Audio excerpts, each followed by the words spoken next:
Yes, this is Top Atheist, and I'm here to talk about cults. Cult, of course, is a very negative word, and it's negative for a reason. Social scientists that talk about religion will avoid using the word cult, especially with new religious movements. They use terms like new religious movement or something of that nature, because they don't want to sound negative. But there are such things as cults, and cults are different than regular religions. The leaders are often very charismatic. They have a lot of power over the people that belong to the cult. They control them physically, mentally, sexually, emotionally, spiritually, and tell them what to do, who their friends are, who they can date, who they can marry, who they can have sex with. They're often having sex with the cult leader. And in extremely dangerous cases, cults commit acts of terrorism, mass suicide, and murder.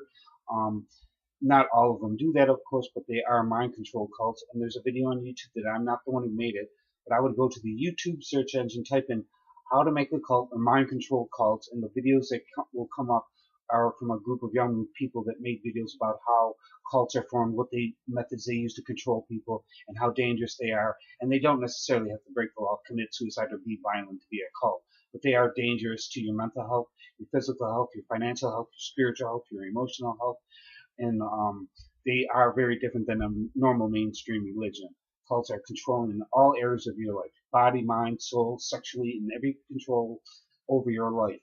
And they also will claim to be special messengers of God or be God themselves. And certain groups that I consider to be cults: Scientology, Nation of Islam, White Identity Christian, white supremacist movement, neo-Nazis, the Moonies, the Ku Klux Klan. I mean, the list goes on and on. And actually, some cults do break the law. They commit mass suicide, like Jim Jones in 1979, and the People's Temple, the Heaven's Gate cult. 38 people committed suicide in the 1980s.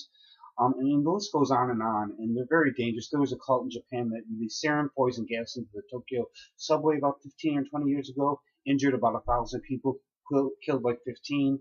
Um, and so the cults don't have to break the law or commit suicide or be dangerous physically to be a cult, but they can still be very controlling and very dangerous to your mental health. And once you get caught up in a cult, you may not even realize it for 20 or 30 or 40 years that you've been in a cult and you've wasted a great deal of money and time. So I would go to the YouTube video search engine, type in mind control cults, and watch up the couple of videos that pop up. They explain better than I can what a cult is. So I would look for that video on YouTube.